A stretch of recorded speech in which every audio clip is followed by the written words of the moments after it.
Emily had always envisioned her wedding day surrounded by love and acceptance, but as her family gathered to meet her fiancé Michael's family for the first time, she sensed the undercurrents of tension. Emily, with her light hair and gentle demeanor, had grown up in a traditional, conservative home where appearances and lineage were often discussed with undue importance. Her parents, John and Susan, epitomized these values, holding on to old-fashioned ideals with a rigidity that Emily often found stifling.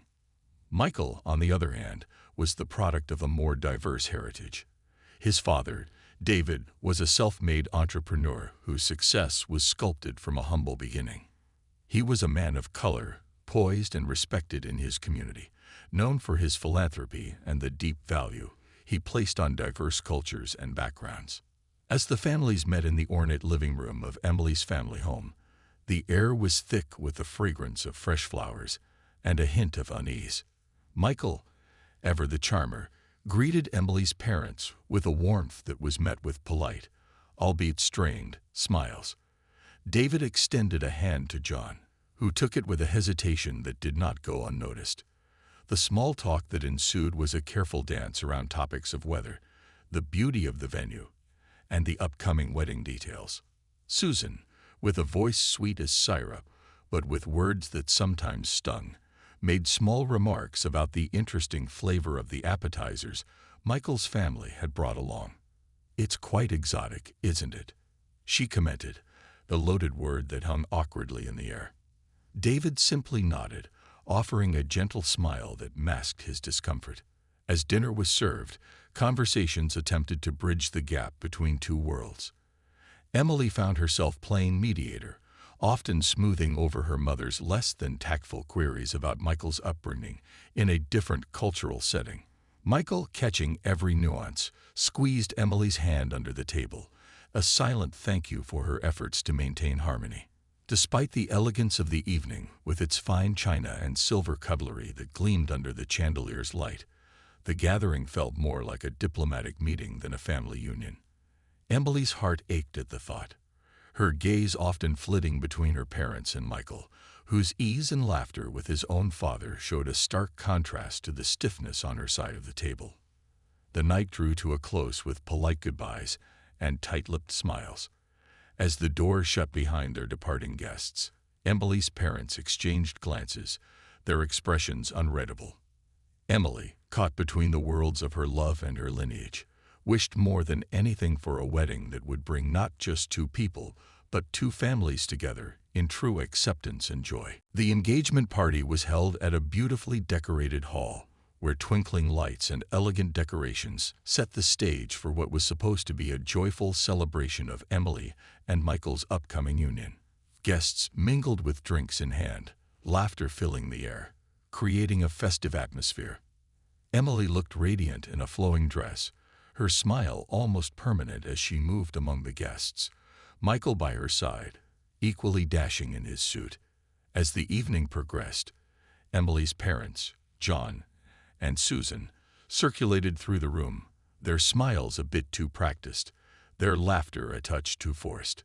They chatted with friends and relatives, occasionally throwing glances towards Michael's family, who were enthusiastically sharing stories with anyone who approached. During a lull in the festivities, Susan found herself in conversation with some of Michael's relatives. She listened, nodding politely, but her comments occasionally betrayed her underlying reservations.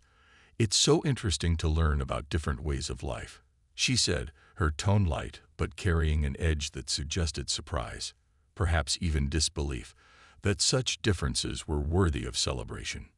Meanwhile, John engaged in a conversation with David, who was sharing insights about his journey from a young man with little to a successful business owner. John's responses were curt, his smile stiff as he struggled to reconcile his preconceptions with the man in front of him, who was clearly accomplished and dignified. Michael noticed the strain and took a moment to pull Emily aside, under the pretext of needing a moment away from the crowd. "Are you okay?" he asked, his eyes searching hers for any sign of distress. Emily nodded, her expression faltering for just a moment. "I just wish our families could see how good we are together, without all these Tensions, she admitted, feeling the weight of the evening. Michael wrapped an arm around her, pulling her close. "Give it time," he whispered, kissing her forehead gently. "They love you. They'll come around." Back at the party, David decided to take a more active role in bridging the gap. He approached John again, this time with a proposal to collaborate on a small project for the wedding, hoping to find common ground. John, taken aback by David's forthrightness and undeniable charisma, found himself agreeing more out of surprise than genuine enthusiasm. As the party drew to a close, the couple opened gifts, each beautifully wrapped and accompanied by heartfelt cards. Emily's parents watched, their faces softening as they saw the genuine affection and esteem in which their daughter and future son-in-law were held by all the guests. They began to realize that their perceptions might be the only barrier preventing them from fully embracing this union. The night ended with a dance, Emily and Michael at the center of the floor, their love palpable and infectious. Guests from both families joined in, the music blending with laughter, slowly knitting together the families. As they watched their daughter dance, John and Susan shared a look, a silent acknowledgement that perhaps it was time to set aside their reservations and truly welcome Michael and his family into their lives. As the wedding day approached, the planning phase intensified. Emily and Michael spent countless hours discussing every detail, from the flowers to the seating arrangements. However, every decision seemed harder to finalize, primarily due to the underlying tension between their families. Despite the love and support from many, Emily's parents still occasionally let their reservations show, especially when it came to incorporating traditions from Michael's heritage into the ceremony. One afternoon, Emily and her mother, Susan, visited several florists, searching for the perfect blooms for the big day. Emily, enthusiastic about a vibrant, colorful theme that included flowers representing both her and Michael's backgrounds, sensed her mother's hesitation. "Don't you think these are a bit too bold?" Susan commented, eyeing a sample bouquet featuring exotic, brightly colored orchids. Emily sighed, trying to negotiate a balance that would satisfy her vision while not alienating her mother. Meanwhile, Michael and his father, David, met with the caterers to finalize the menu. David suggested including dishes that reflected his cultural background, like a special spiced lamb dish that was a family favorite. Michael was all for it, excited to share part of his heritage with the wedding guests. However, when they presented the menu to John and Susan later that week, the couple received polite nods but non-committal responses, their enthusiasm not quite mirrored by Emily's parents. Despite these challenges, Michael and Emily found joy in their shared task, their love deepening as they navigated these premarital trials. They often spent evenings going over plans, laughing over quirky wedding stories they found online, and dreaming about their future together. One particularly challenging aspect was the guest list. Both families had large circles, and the question of whom to invite from the distant branches of their family trees caused minor skirmishes. Emily felt torn as she tried to please everyone, leading to a few tears and reassurances from Michael that it would all work out in the end. During a visit to the venue, a beautiful old mansion with sprawling gardens, the couple walked hand in hand, discussing where to set up for the ceremony. As they stood under a grand old oak, imagining their vows, Emily's parents arrived to inspect the location. Susan's eyes were critical as she surveyed the surroundings, her comments about the practicality of outdoor weddings doing little to ease the tension. However, as they walked the grounds, Emily pointed out various setups and decorations that honored both family traditions. Gradually, her parents began to visualize the beauty of the blend of cultures and started to show genuine interest in the details. As the planning continued, small breakthroughs occurred. John and Susan began asking questions about Michael's heritage, showing curiosity about the stories behind the traditions they were incorporating. These conversations, though tentative, were a starting point for understanding and appreciation. Through all these preparations, Michael and Emily remained a united front, their resolve firm. They frequently reminded each other of the life they were building together, beyond just the wedding day. This unity was their strength, helping them to slowly bring their families together, fostering a mutual respect that began to bridge the cultural divide, promising a harmonious future. David watched the unfolding family dynamics with a mixture of concern and resolve. He saw the subtle strains between Emily's parents and his own family, and it pained him to think that his son's future in-laws were still holding on to subtle prejudices. Determined to smooth the way for his son's happiness, David began to plan a gesture that he hoped would bridge the gap between the two families and set a foundation of mutual respect and love. Quietly, David started to put his plan into action. He contacted an old friend who worked in community development, explaining his idea of a gift not just for the couple but for both families, a symbol of unity and a celebration of their shared future. His friend was moved by the thoughtfulness of the gesture and agreed to help organize something special. Meanwhile, Michael and Emily continued with their wedding preparations, unaware of David's plans. They chose their wedding bands, a pair of simple yet elegant designs that symbolized their minimalist but heartfelt approach to life. They discussed honeymoon destinations, settling on a quiet retreat where they could unwind after the wedding stress. David's secret meetings became more frequent as the wedding drew nearer. He visited several locations, met with various artists, and talked to community leaders about his plan. He wanted to make sure every detail was perfect, every nuance crafted to convey the right message of unity and generosity. Back at home, David spent evenings in his study, browsing through family albums and reflecting on the journey that had brought him to this point. He wanted to ensure that his gift would honor not only his and Michael's heritage, but also be respectful and considerate of Emily's family's traditions. One evening, as he looked through pictures of Michael as a child, David felt a surge of emotion. He was proud of the man his son had become and determined that his wedding day would be marked by joy and acceptance, not old grievances and cold shoulders. As the final plans were laid, David arranged for a private reveal of the gift to Michael. He invited him over under the guise of discussing a mundane wedding detail. When Michael arrived, David led him into his study, where the plans for the gift were laid out. "Michael," David began, his voice steady but full of emotion, "I've been working on something special, not just for you and Emily, but for something bigger. I hope it will serve as a symbol of the new family you are forming, one that respects both where you are coming from and where you are going." Michael was deeply moved by his father's thoughtfulness and vision. The plans showed a beautifully crafted piece of community art, designed to be placed in a public space, representing the unity and diversity of their families. It was more than a gift. It was a legacy and a lesson in love and acceptance. Michael hugged his father, overwhelmed by his gesture and the love behind it. He knew this gift could be the turning point, the moment when all past reservations could melt away in the face of such a profound and beautiful offering.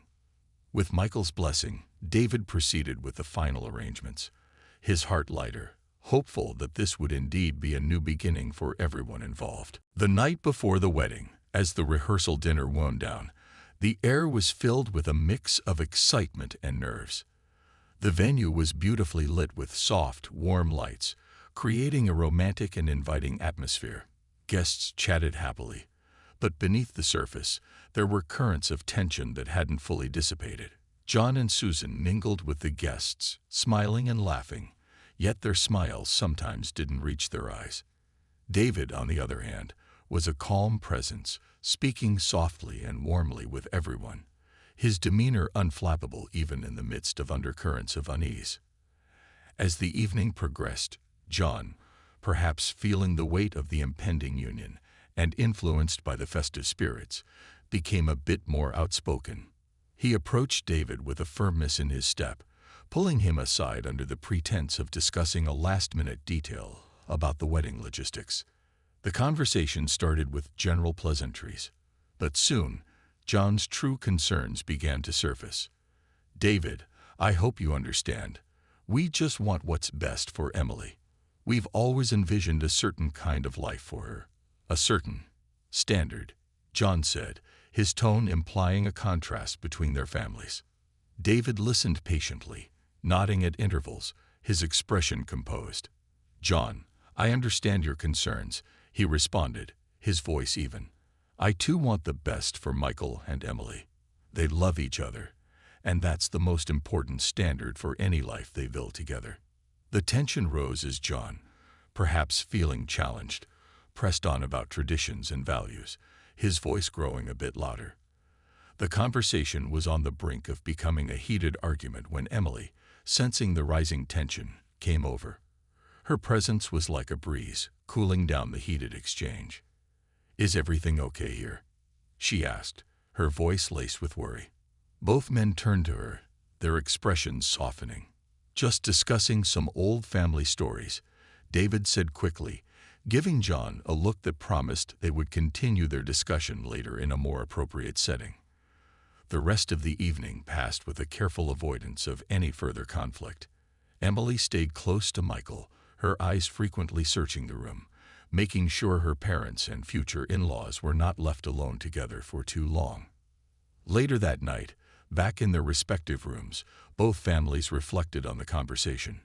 John expressed his frustrations to Susan, who listened but also reminded him of the need to support Emily. "She's happy, John. Maybe we need to focus on that," she suggested gently. Meanwhile, David shared the encounter with Michael, who felt frustrated but grateful for his father's calm handling of the situation. "Thanks, Dad, for keeping your cool. We'll get through this," he said, a determined look crossing his face. As everyone retired for the night, there was a collective hope that the wedding day would bring with it a new start. For Emily and Michael, lying awake in their separate rooms, the night was restless, but filled with dreams of a future where love would eventually blend and heal all differences. The wedding day arrived with the warmth of the golden sun casting a gentle glow over the venue. The garden was decorated beautifully, with flowers in full bloom, their fragrance filling the air. The guests began to arrive, dressed in their finest, their chatter and laughter adding to the joyful atmosphere. Inside the bridal suite, Emily stood in front of a large mirror, her heart racing with anticipation. She wore a stunning white gown that shimmered under the soft light, her veil draped elegantly over her shoulders. Her bridesmaids fussed around her, adjusting small details, but her mind was elsewhere. Today wasn't just about marrying the love of her life. It was about bringing two families together. She prayed that the day would be filled with love, not tension. On the other side of the venue, Michael adjusted his tie, staring at his reflection. His father, David, stood beside him, his expression calm yet proud. "Nervous?" David asked with a small smile. Michael exhaled, rubbing the back of his neck. "A little. Not about marrying Emily. I know she's the one. It's just her parents. I don't want anything to ruin today." David placed a reassuring hand on his son's shoulder. "Trust me, son. Today is bigger than just them. It's about love, about unity, and I have a surprise that I believe will change everything." Michael looked at his father curiously, but didn't press further. He had long learned that when his father had a plan, it was best to trust it. As the ceremony began, guests took their seats. The gentle notes of a violin played in the background, setting a serene mood. Michael stood at the altar, his heart pounding as he watched Emily appear at the end of the aisle, her father by her side.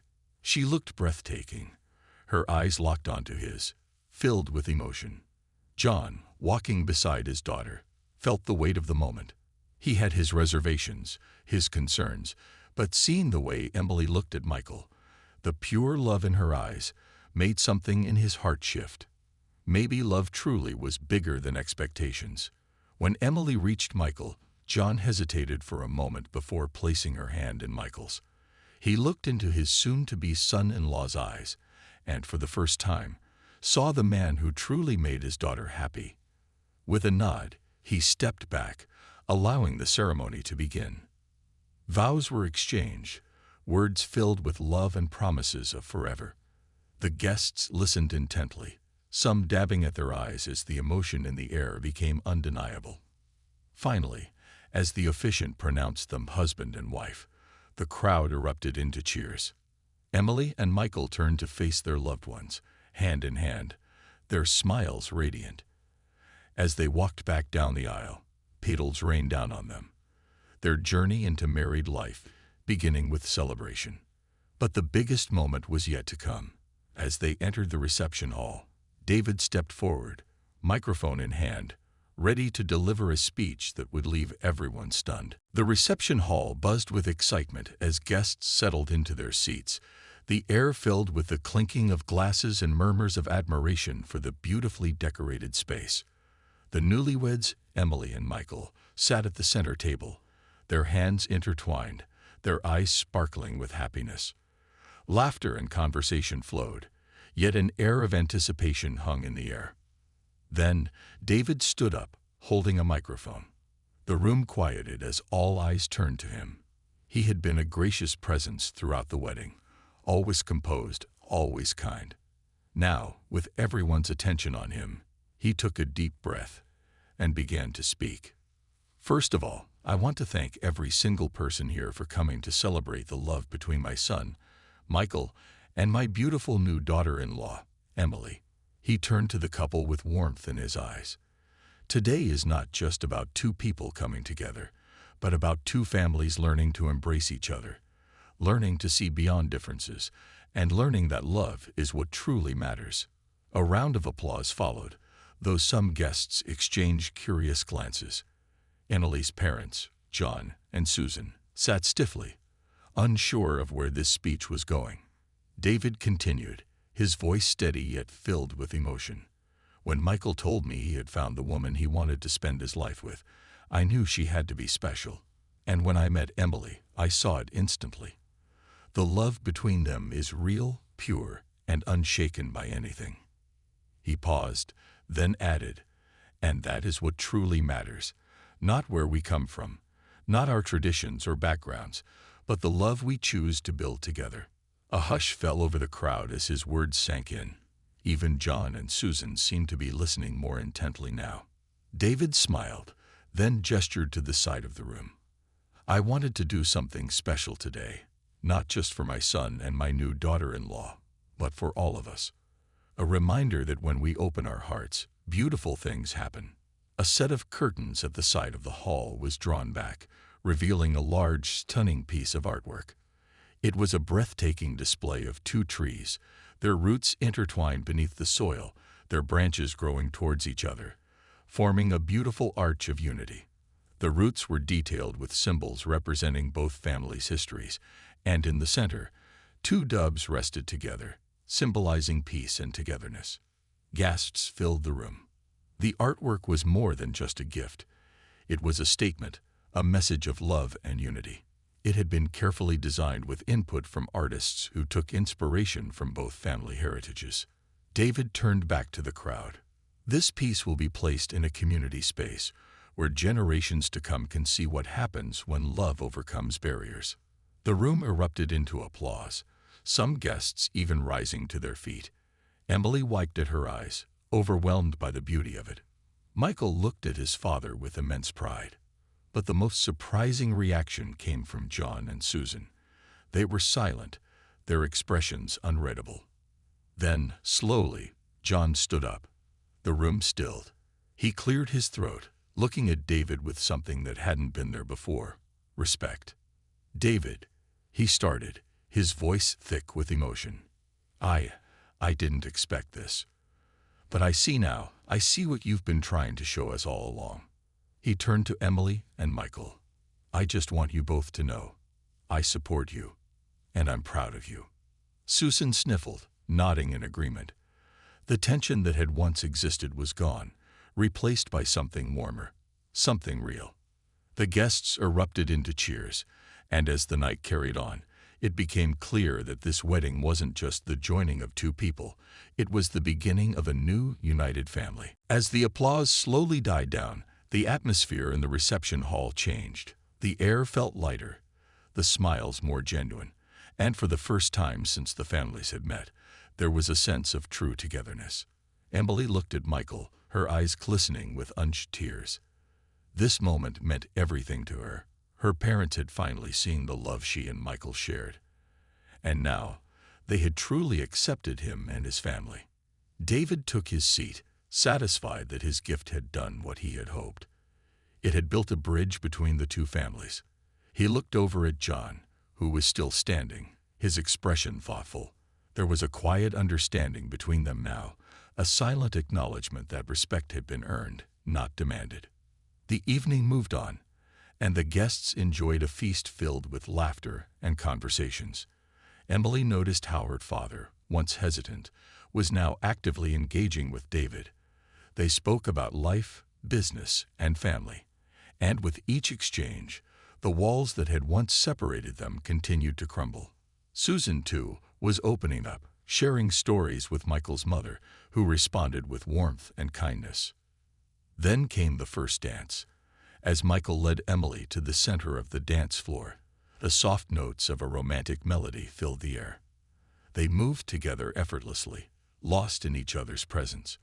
The guests watched in admiration, many of them holding onto their own partners as they swayed gently to the music. Halfway through the dance, Emily saw something that made her heart swell. Her father, who had always been reserved about public displays of affection, stood up and extended his hand to Susan. With a small smile, she took it, and together they joined the dance floor. Seeing them, David smiled and did the same, offering his hand to Michael's mother. Soon, other couples followed, filling the floor with love and joy. By the time the music slowed, the entire room was wrapped in an overwhelming sense of unity. It was no longer about two separate families. It was one big family now, bound by love and understanding. As the night drew to a close, guests came forward to congratulate Emily and Michael, not just on their marriage, but on what they had accomplished, bringing two different worlds together in a way no one had expected. Before leaving, John walked over to David, his usual stern expression replaced with something softer. "I misjudged you," he admitted, "but tonight, I see the kind of man you are. Thank you for everything." David simply smiled and extended his hand. This time, John shook it without hesitation. It was firm, genuine, and full of new respect. As Emily and Michael watched their families walk away together, chatting like old friends, they knew their love had done something special. It had not just brought them together, it had changed their families forever. And as they stood there, hand in hand, under the twinkling lights, they knew this was just the beginning of a beautiful future.